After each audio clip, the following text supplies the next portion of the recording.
1986 and CNRS, the Centre National de la Recherche Scientifique, in 1990, in the group of arithmetic and algebraic geometry of the Mathematic Laboratory in Paris Sud University at Orsay.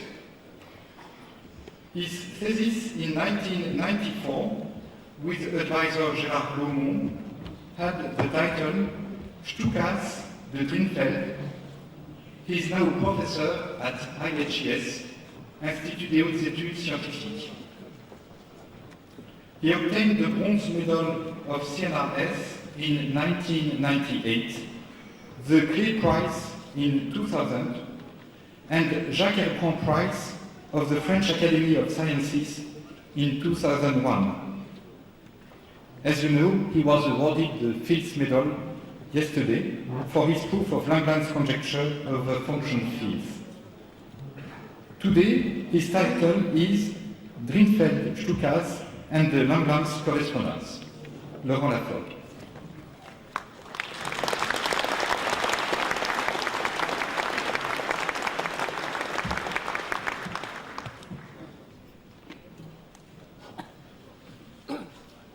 Does it work? Yes. So first, I think I have to say that in this talk, I'm going to use 3 languages. So I think I have to say my personal reasons for that in a few words.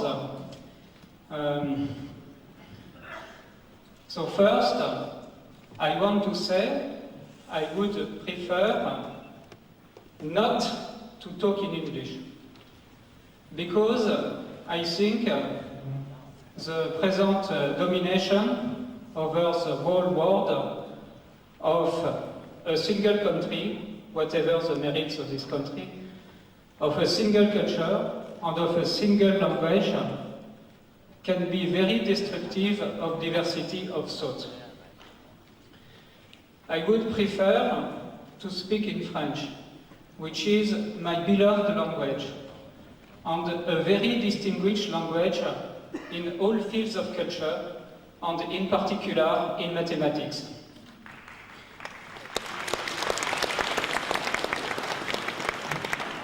On the other hand, we are in China, and I know that in our time, most Chinese mathematicians have learned English, and only very few have learned French.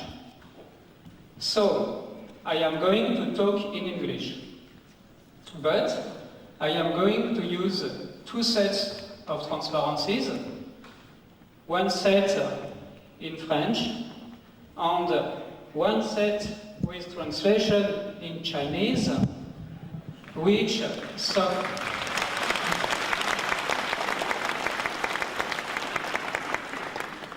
So with translation in Chinese, which some Chinese mathematicians, Hong Quan Li and Fu Lai, very kindly did for me.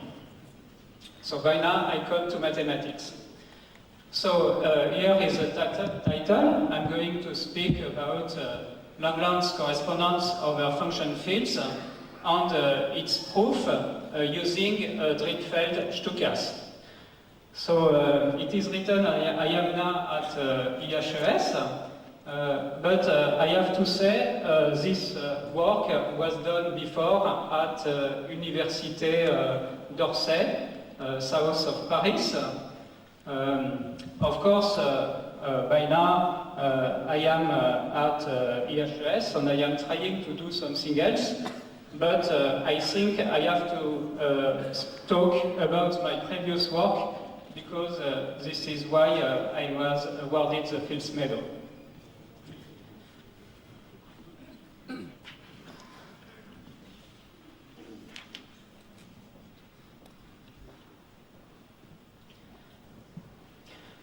Okay, so in the first part, I want to introduce the statement of Langlands correspondence. So, Langlands correspondence has to do with the so-called Galois representations of the Galois group. So, the subject we want to study are algebraic varieties over a field F.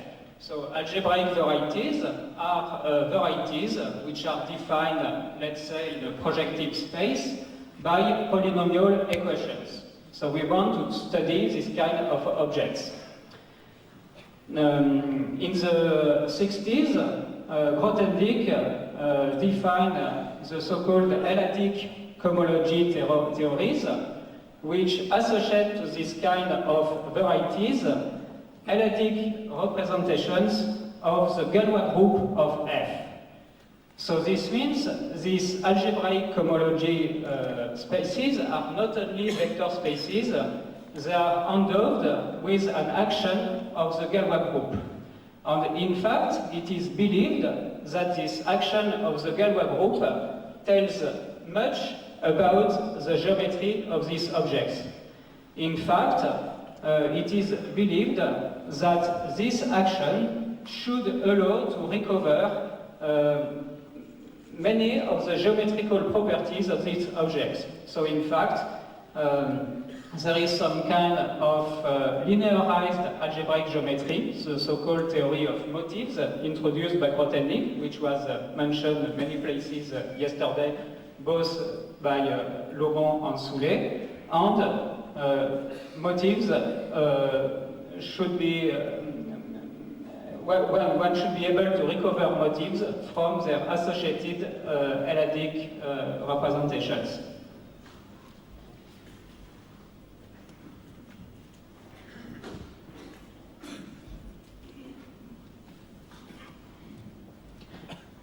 So I just said that you should be able to recover much of the geometry from L-adic cohomology considered as a representation of the Galois group.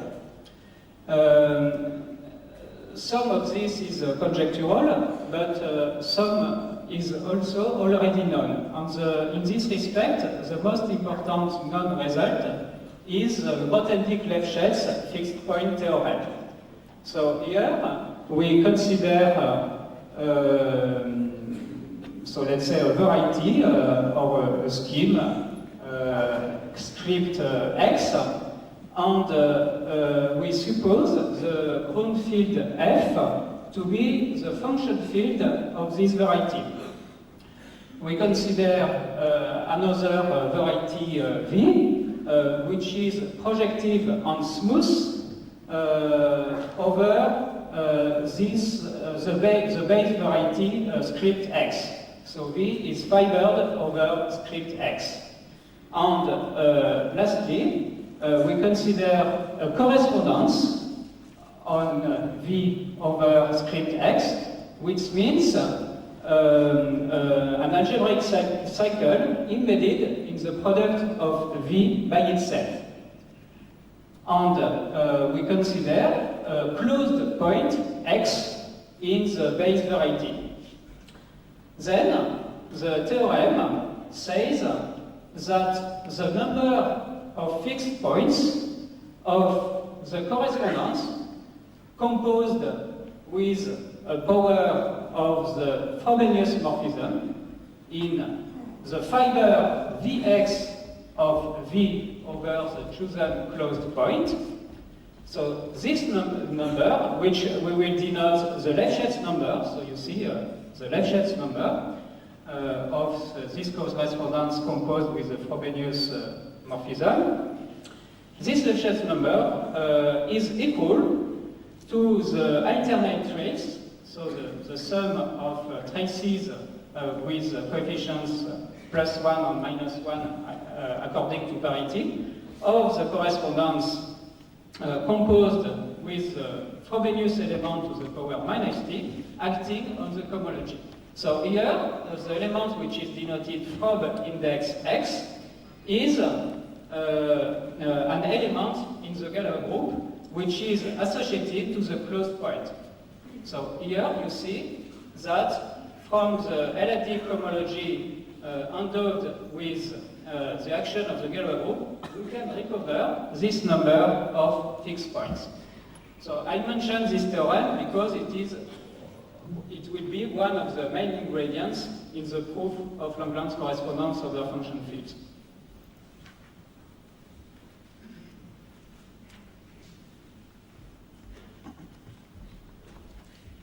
Okay, so up to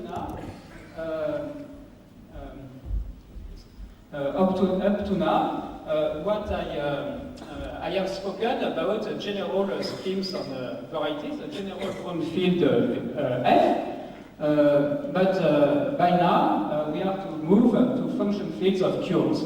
So we consider from now on a curve X, which is projective and smooth over a finite field FQ with Q elements. F will denote from now on the function field of these curves, which means the field of rational functions defined on the curve. Then, to this object has been associated for a long time a ring which is denoted A and called the ring of Adels. So this ring is a kind of infinite product of all local fields associated to the global field F. So to the global field F, it is possible to associate local fields which are indexed by the closed point of the curve, and the Adel ring is a kind of infinite product of these local fields. We will also need the so-called ring of integers in the Adel ring. It is a product of the local rings of integers. And the first most important thing to know about the Adel ring is that it contains the function field. And in fact, this Adel ring is topological, it has a topology, and it contains the function field F as a discrete subgroup. So this is true additively, and it is also true multiplicatively. So the multiplicative group of F is embedded in the multiplicative group of L as a discrete subgroup. And for any integer R, the group GLR of F, so invertible matrices of rank R with coefficients in F, is embedded as a discrete subgroup in GLR of A. Of course, for R at least 2, these groups are not commutative.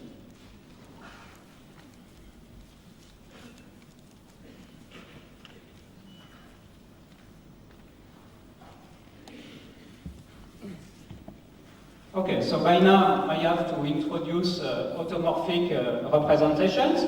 So automorphic representations are irreducible representations of the groups GLR of A.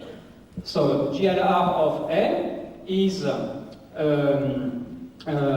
some kind of infinite product of the local groups GLR of Fx, indexed by all closed points in the curve.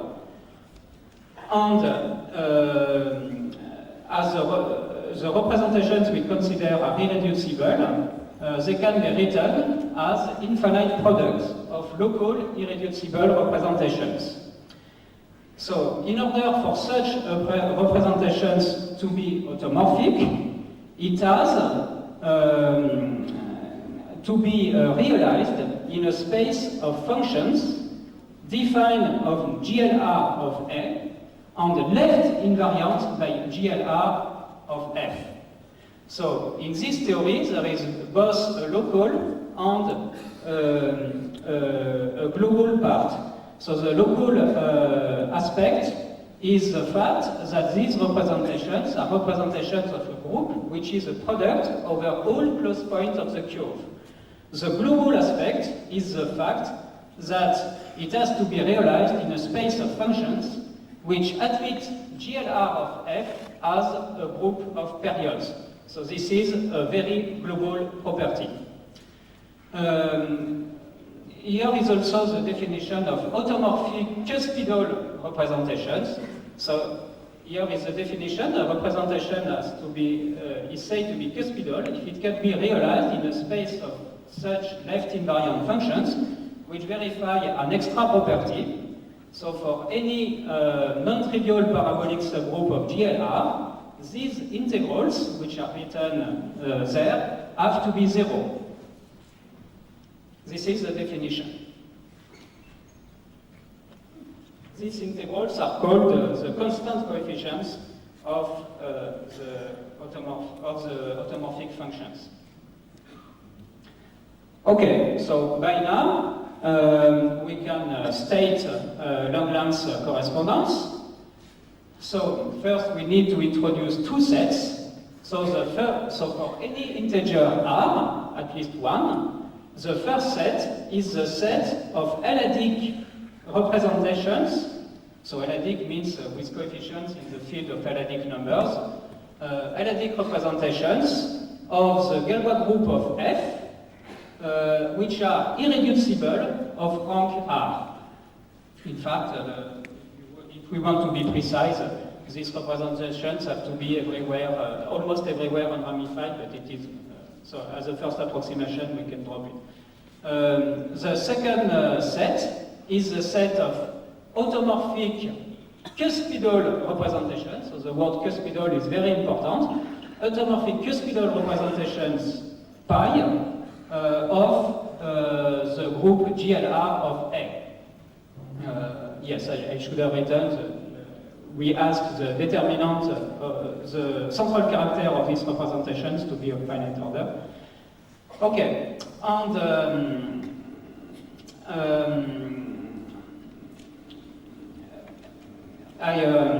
earlier in the talk, I talked about the Frobenius elements, which are elements in the Galois group associated to close point of the curve. And when we have such an element,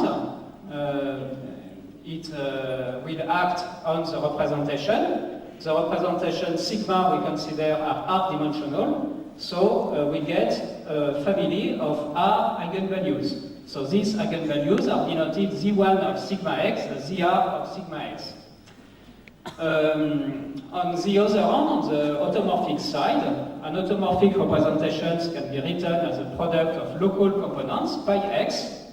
These local components are so-called unramified at almost all close point x, and then it can be proved they are naturally parameterized by the family of R numbers, so which are denoted z1 of pi x, zr of pi x. And so, Langlands proposed to say this such a Galois representation sigma and an automorphic representation pi correspond when we have equality between the Frobenius eigenvalues and the number zi of pi x, the so-called Ecke eigenvalues. And the theorem is that this correspondence defines a one-to-one map between Galois representations and automorphic representations. So, of course, I can add there is a conjectural analog of this over number fields. Over number fields, it is certainly one of the deepest and most fascinating statements in present-day mathematics.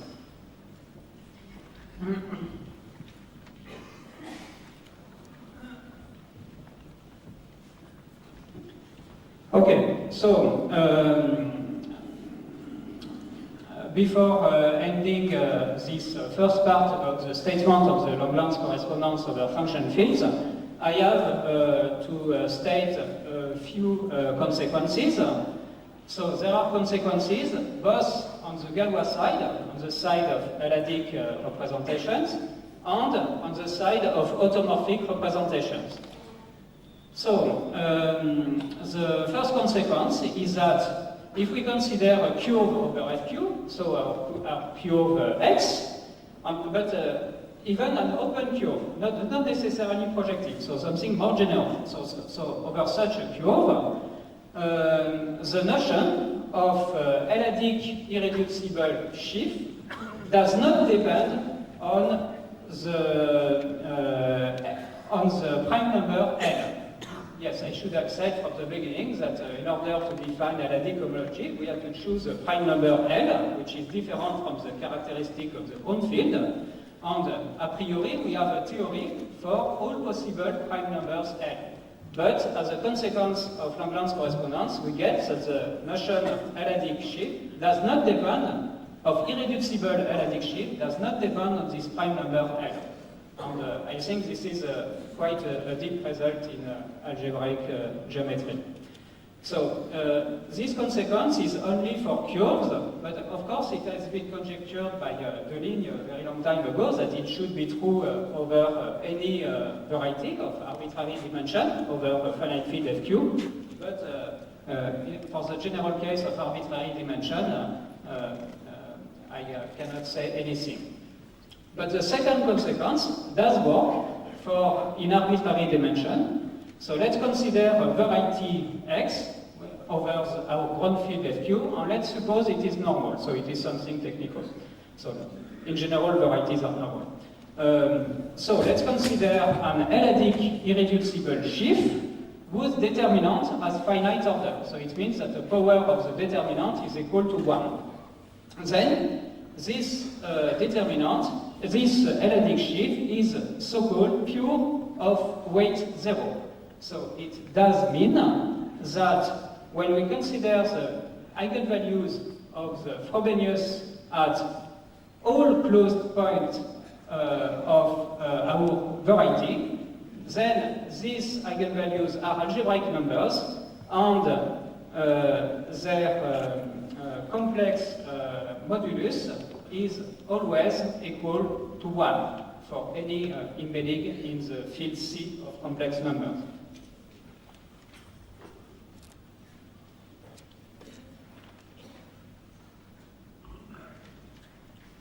Okay, so the second set of consequences is, has to do with automorphic representations. So the first consequence is the so-called conjecture of Ramanujan-Peterson, which is analog of the purity result I just stated. So this is the fact that if we consider an automorphic cuspidal representation of GLR of A, of the Adel ring, which is whose central character has finite order, then all these numbers, the so-called Ecke eigenvalues, which parameterize the local components, all these numbers have complex modulus equal to 1.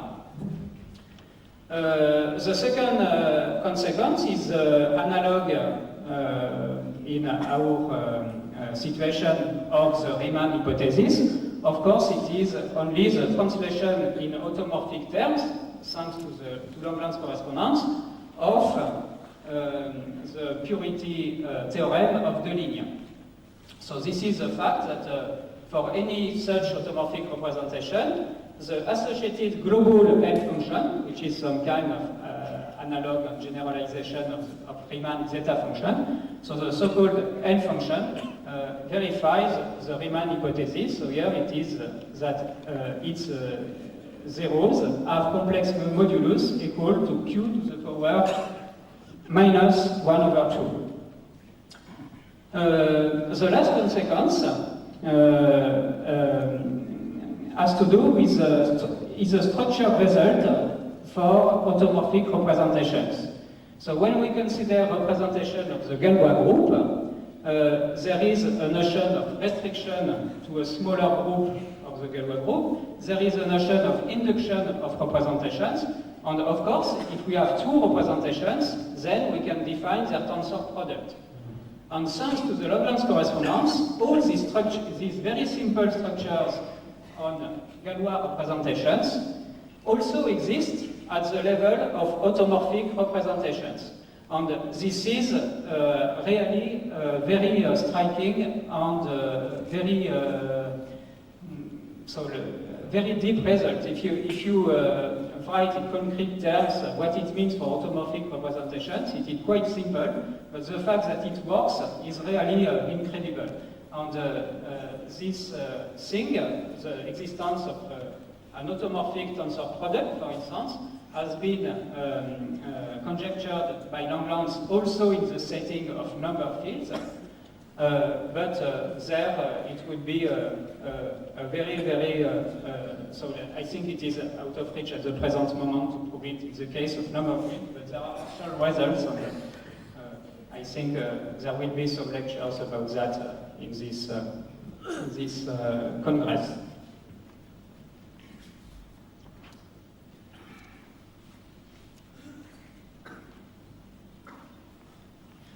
Okay, so by now I have to come to the proof of Langlands correspondence. So introducing these objects invented by Drinfeld, the so-called Stukas. So the first important thing to do about the proof is that it is a proof by induction. So, of course, so we suppose the result already known for R equals 1. The case R equals 1, as Lomond told yesterday, is class field theory, and it has been known for a long time. Okay, so here we consider an integer R, which is at least 2, and we suppose the correspondence is already known in lesser ranks.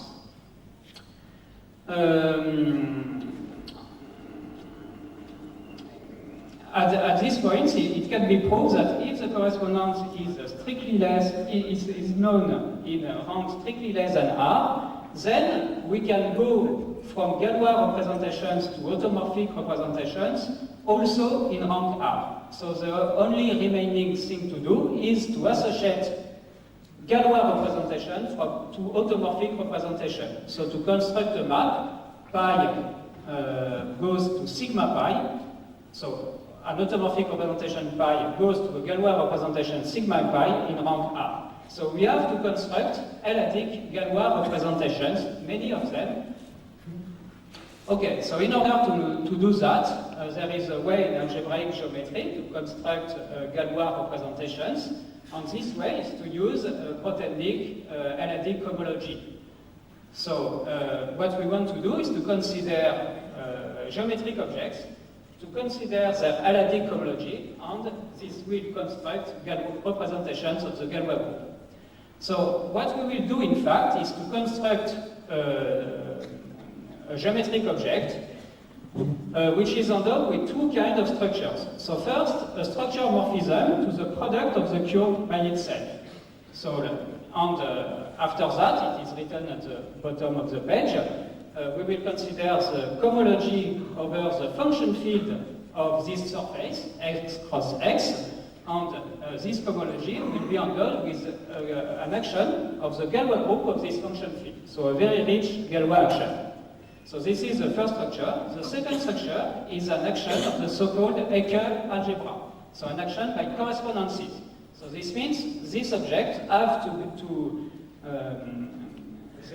they need to have many natural correspondences. So here is the precise definition of the Ecke algebra. So first, an Ecke algebra with an empty set as an indexing set. So this is the so-called unramified Ecke algebra. And then another algebra, which is bigger, associated to so-called level N. So for us, a level is a finite closed subscheme in the curve X. So it means a finite number of points together with multiplicities.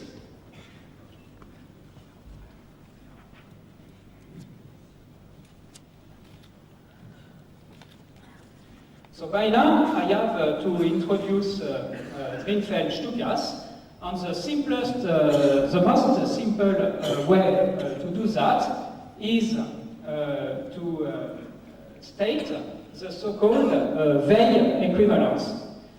So we want to construct automorphic Galois representations associated to automorphic representations, and automorphic representations have to do with the quotients GLR of A divided on the left by GLR of F.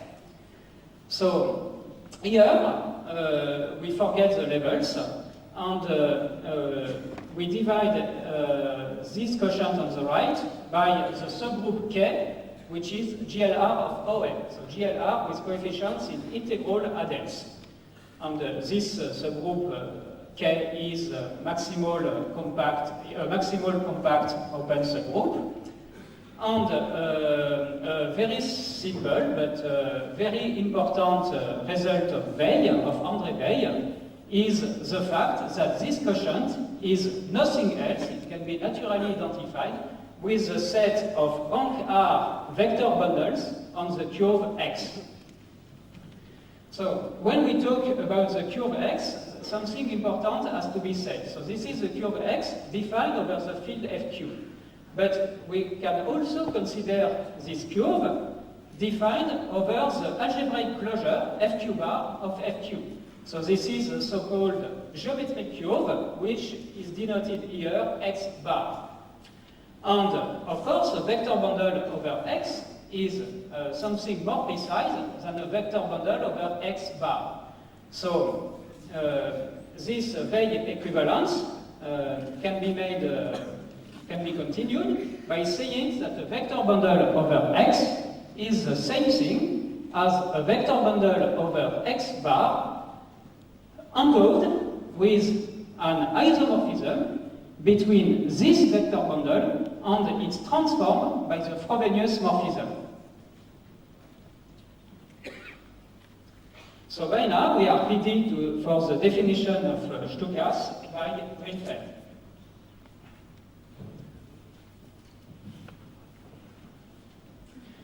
So Drinfeld genius remark is that by allowing the isomorphism between the vector bundle and its transform by Frobenius to have a zero somewhere and a pole somewhere, then we get a very rich moduli problem. So here is a precise definition of Stukas.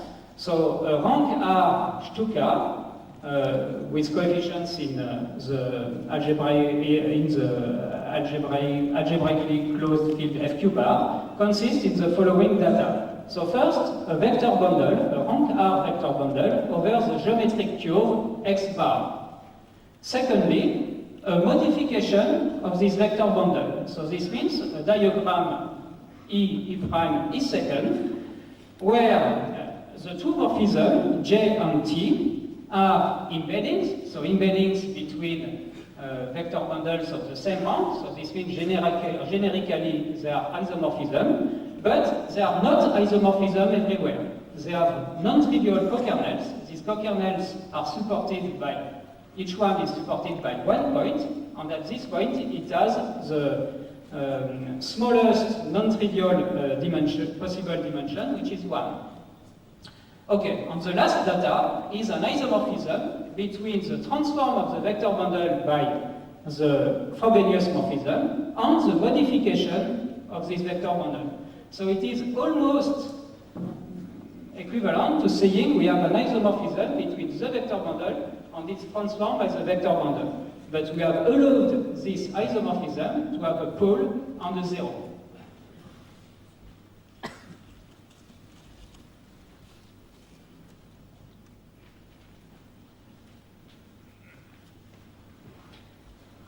So Drinfeld has discovered that there are moduli classifying objects for these Stukas. So here I denote then CHT R and CHT Rn because it is also possible to put level n structures. Of course, when we have a Stuka, we can associate to it its pole and its zero, and it defines a morphism to the product of the curve X by itself. So we got a geometric object which has a structure morphism over X plus X as we wanted. And Drinfeld has proved that this structure morphism is a smooth of relative dimension 2R minus 2. The problem with this,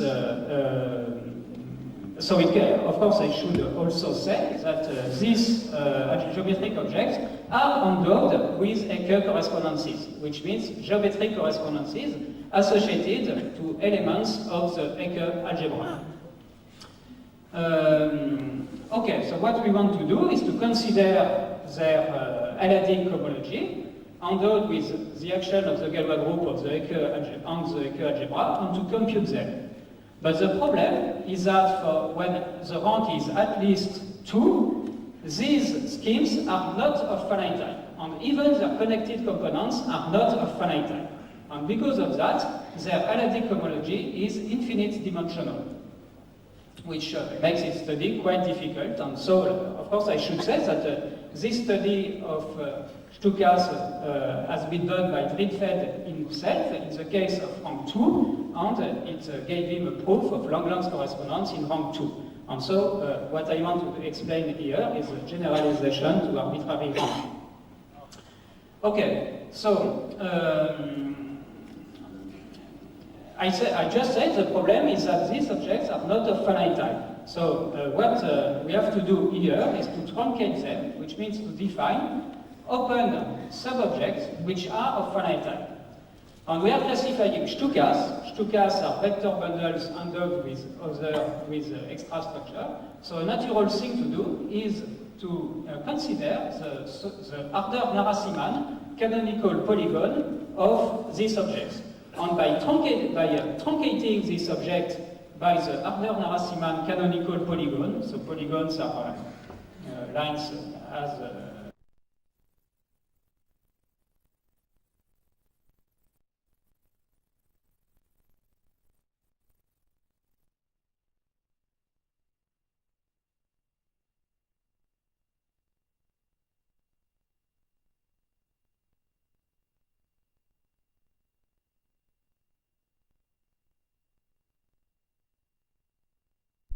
these two things are almost equivalent.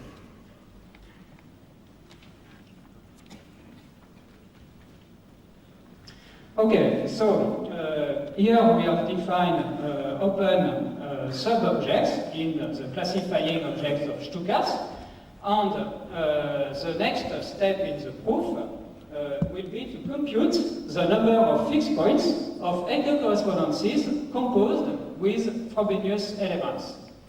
So here we consider, so in order to do that, we have to consider an element of the Hecke algebra, so an element H, and here we will use a formula in analysis, which is Arthur Selberg trace formula.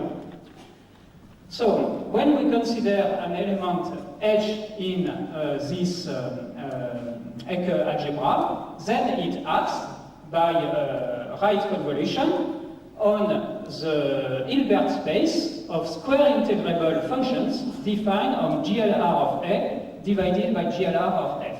And we also divide by F to the power Z in order for this quotient to have finite volume. So exactly as we did before in the case of Stuttgart. So this action admits a kernel, and the kernel is written in this way. It is written there, okay.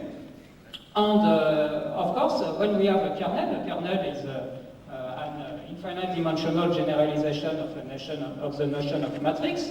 And if we have a matrix, we can take the trace of the matrix, which is the sum of the diagonal elements. So for the kernel, it is the same thing. We would want to define the trace as the integral of the kernel restricted to the diagonal, okay, with G equals to G prime. But the problem is that these integrals do not converge. So this is analogous to the fact that the Stukas are not of finite type and their topology is infinite dimensional. This is exactly the same problem. So here also, we also have to introduce a truncation function, which is a characteristic function of the set of elements G, whose Harder-Narasimhan canonical polygon is lesser than some truncation polygon P. Of course, here we use the vague equivalence between elements of the quotient GLR of A divided by GLR of F and vector bundles. And the theorem says that there is a formula for this integral. This integral does converge, and there is a formula. The formula tells us that this integral can be written naturally as a sum of two kinds of terms. First, a sum over all automorphic cuspidal representation of GLR pi of the trace of H acting on pi. So here there is no truncation. And secondly, other terms, which are very, very, very complicated, but the important point is that these terms, of course, do depend on the truncation polygon P, but they only depend on the automorphic cuspidal representations of ranks lesser than R. So you see there are first very simple terms indexed by cuspidal automorphic representation of rank R, and much more complicated terms, in fact too complicated, but these very, very, very complicated terms only depend on automorphic cuspidal representations of strictly lesser ranks.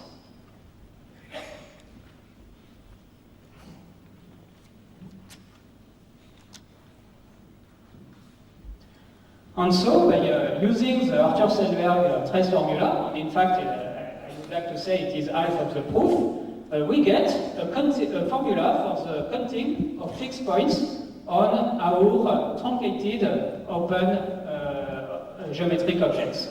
So here we consider an element of the algebra. We also consider a level, to be general, and we consider a closed point in the surface x cross x, and of course this closed point has two projections in x. We suppose these projections to be outside the level M. Lastly, we consider an integer s, which is a multiple both of the degrees of the two projections. And the theorem gives us a formula for the counting of fixed points of the Hecke correspondence H composed with the Frobenius acting on the truncated open sub-geometric object, but this is not the whole geometric object. This is only the fiber over the closed point x, so the small x, in the surface capital X cross capital X. So we consider fibers of the structure morphism over x cross x, and we do the counting there. So the formula tells us that this number of fixed points can be written as the sum of two kinds of terms. So first, terms which are completely explicit, which are indexed by automorphic cuspidal representation of GLR. So here they are written, you see, there are the traces of H acting on pi, and there are, we also see the Hecke eigenvalues at the points infinity and 0, which are the two projections of the closed point small x. So this term is completely explicit, and it is exactly what we need in order to prove Langlands correspondence. But the problem is that there are other terms. These other terms come, of course, of the complicated terms in the Arthur-Selberg trace formula. They do depend on the truncation B, whereas the simple terms do not depend on it. So they do. So these other terms depend on the truncation parameter P, and they also depend on Hecke eigenvalues at infinity and 0 of all possible automorphic cuspidal representations, but of ranks strictly less than R. So you see, once again, there are simple terms associated to automorphic cuspidal representation of rank exactly R, and there are very complicated terms, which in fact we don't know how to compute, which in fact I don't know how to compute. But the important fact is that these other terms only depend on automorphic cuspidal representations of lesser ranks.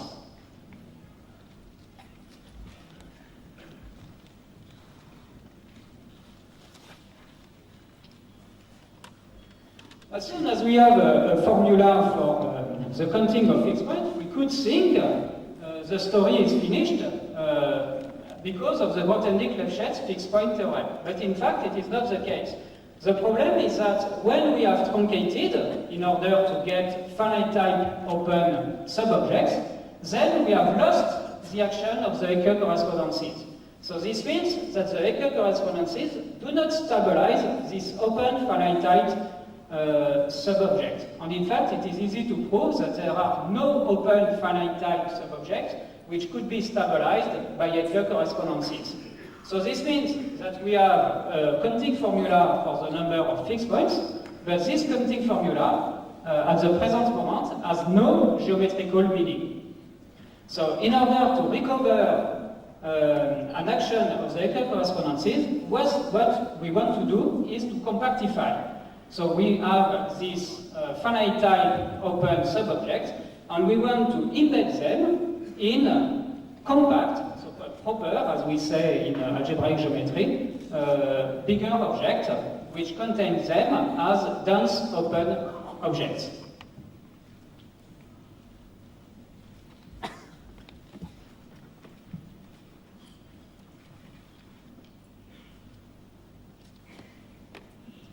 Okay, so in order to define such compactifications, we need to introduce a more general moduli problem than the problem which defines Stukas.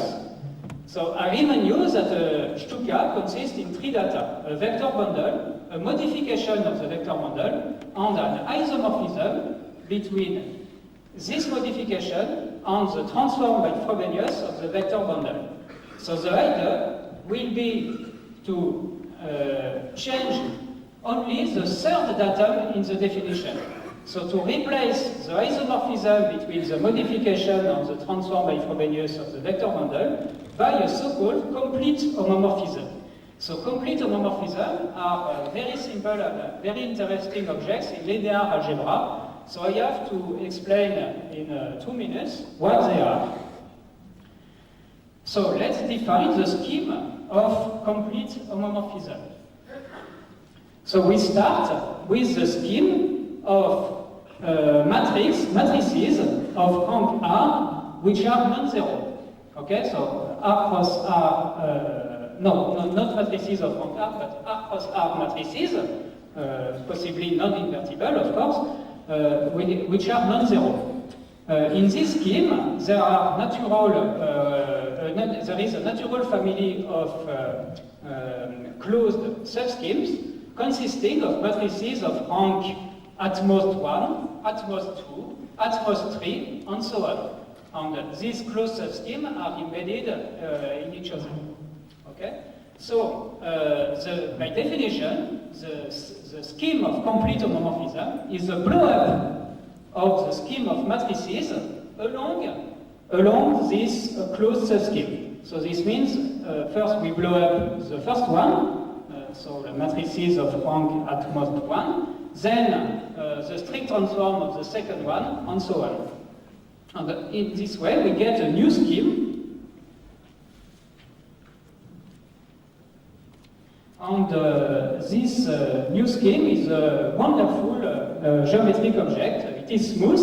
Its boundary is a divisor with normal crossings.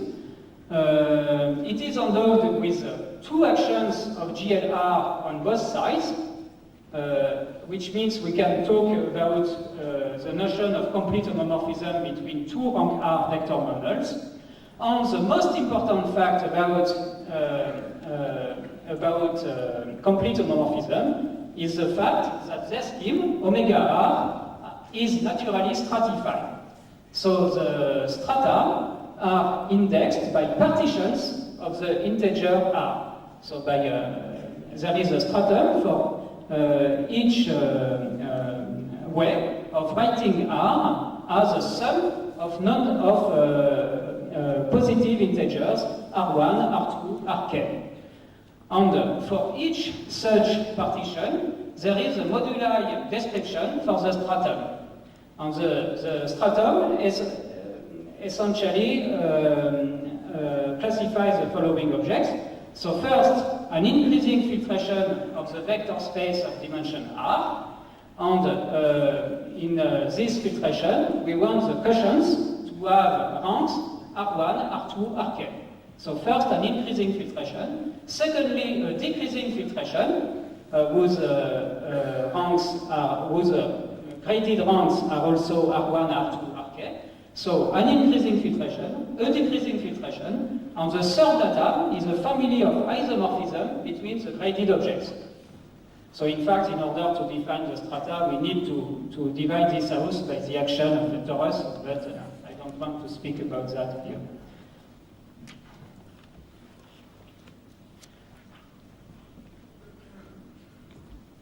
Okay, so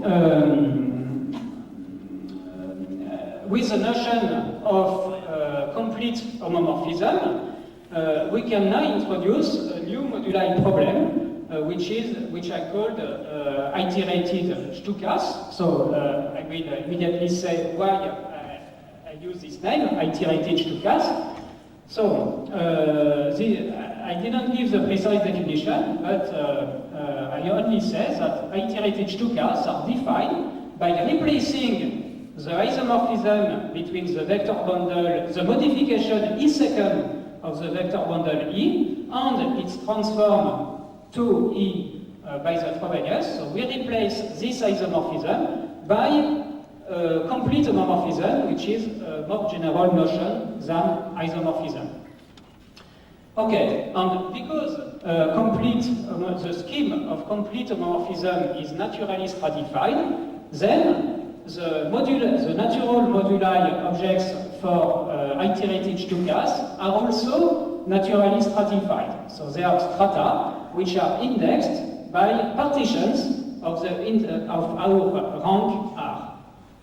And the most important fact is that for any such partition, so R equals R1 plus R2 plus etc. plus Rk, so for any such partition, then the associated strata has a natural moduli description. And the description is written here so I have a red color for the important fact. It says that this stratum, indexed by the partition R, classifies essentially families of Stukas, so not only one Stuka, but a family of Stukas, of K Stukas, of rank R1, R2, Rk. So this means that if we consider Stukas of rank R, and we let them degenerate, then we get at the boundary families of Stukas of lesser ranks whose sum add up to R. And to be precise, this is not exactly the product of the classifying objects for Stukas of rank R1, R2, Rk, but it is a fiber product. This means that in this family, we require the zero of the first Stuka to be equal to the pole of the second one, the zero of the second one to be equal to the pole of the third one, and so on. So there is this link between the baby Stukas in the families. So this means also that for each such stratum, there is a structure morphism to X. So the first factor X is the pole, of course. The pole of the modification. The last factor X is the zero of the modification. But in the middle, there are new factors X. In fact, there are K-1 new factors X, which are the intermediate zeros and poles in this fiber product. And this middle factor was already introduced by Greenfeld in the case of rank 2. So in the case of rank 2, there is only one possible non-trivial partition, which is 2 equals 1 plus 1. And there is one factor X for this boundary stratum. And this factor X this new factor X was called by Greenfeld the degenerator. And here, for partitions consisting of K integers R1, R2, Rk, then we have K-1 new factors X. So these degenerators are very important for the compactification of Stukas. And in the end of my talk, I will mention two very important geometric properties of Stukas, which I call the global stability property and the local stability property. And these two very important geometric properties, in fact, use for their proof in an essential way the notion of degenerator.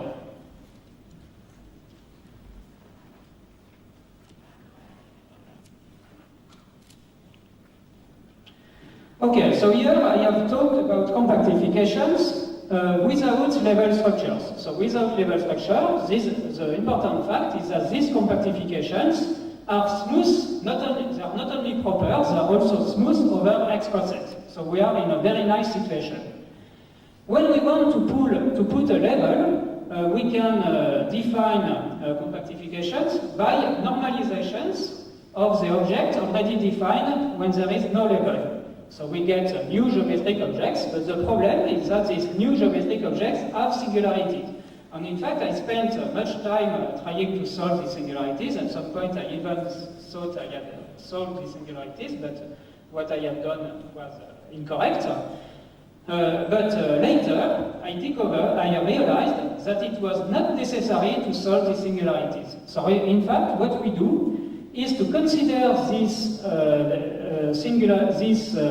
schemes, these geometric objects defined by normalization, and inside we consider the sub-geometric object defined by requiring not only the pole on the zero, but also the degenerators to be outside the level. So we want all pole, zero, and degenerators to be outside the level, to take values in x minus n, all of them. And this defines an open subobject, which of course is not proper, but the wonderful geometric fact about this object is that these open subobjects, which are strictly bigger than Stukas, but strictly smaller than the full compactification, so these geometric objects are smooth, firstly, and secondly, they are stabilized by Ecker correspondences, which is a non-trivial fact because these objects are open, they are not compact. So this is what I call the global stability property.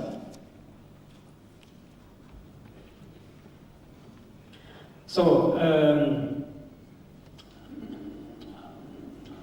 by now, if I summarize the situation, so we have a counting formula for the number of fixed points on the open geometric objects classifying Stukas, not iterated Stukas, but Stukas.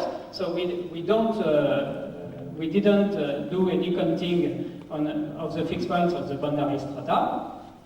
So first we have that, and secondly, we have total compactifications or partial compactifications, which are stabilized by the Ecker correspondences. So this means that each Ecker correspondence acts on the cohomology of this totally or partially compactified object. But here I should add one thing, which is very important. It is the fact that for each Ecker correspondence, it stabilizes the compactified object, so there is an action on cohomology, but this action is not an algebra action, which means it is not compatible with the product of Ecker functions. So you see that at this point there are still many problems, but anyway, we would want to relate the computation of the number of fixed points in the open subobject classifying Stukas, so where there is no action of the Ecker functions. So we want to relate the computation of this number of fixed points with the action of the Ecker correspondences on the compactified object. And this is possible thanks to another geometric property verified by Ecker correspondences, and this is what I call the local stability property. I have already said that the Ecker correspondences do not stabilize the open truncated varieties of Stukas, but they stabilize them in a weaker sense, which is in the local sense. So what does it mean? I call that local stabilization in a neighborhood of fixed points. So the precise statement is the following. So we consider the support of the Ecker correspondences, And then it can be proved that there is an open subset in the product of our classifying object by himself, which contains all fixed points and which verifies the relation which is at the bottom of the page. So in this relation, if we dropped U, we would have the inverse image by the pullback by the first projection of the open set of Stukas is contained in the pullback by the second projection of the open set of Stukas. And this relation would, of course, would be stability of the open set of Stukas, and it is not true. But here, what we prove is that this relation becomes true if we take the intersection with some open subset in the square product of our classifying object, but so with an open subset which contains all fixed points. And this is enough to relate the number of fixed points in the open subset and the action on the compactified objects.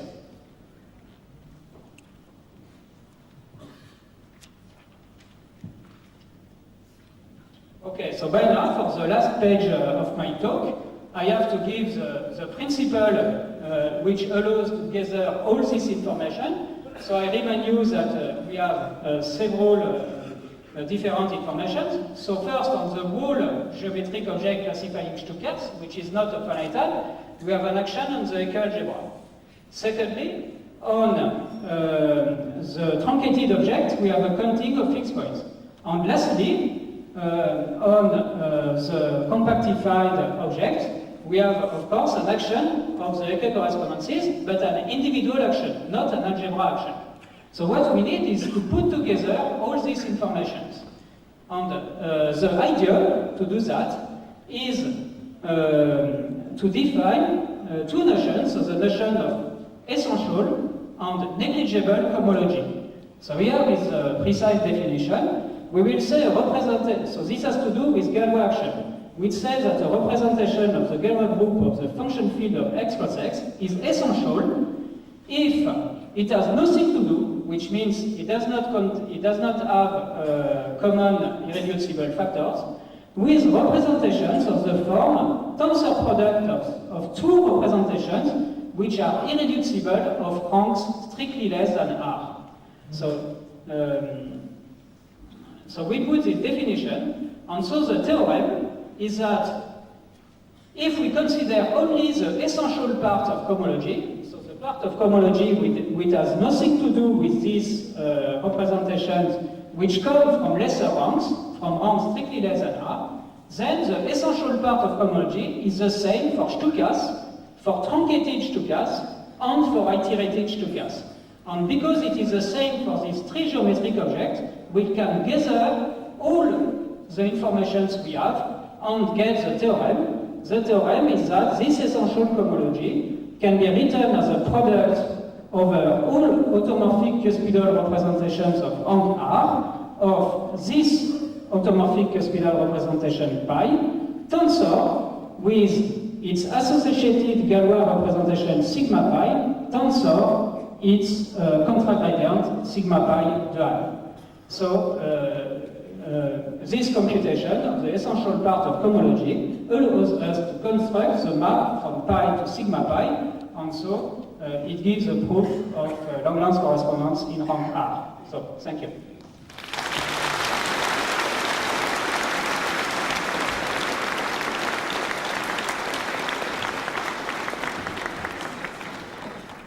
So thank you very much. Given the fact that the next lecture is at 9:45, I think we have no time for questions. But I wish to thank you very much for this very bright start you have given to the International Congress. Thank you.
a person starting his mathematical career as an algebraic geometer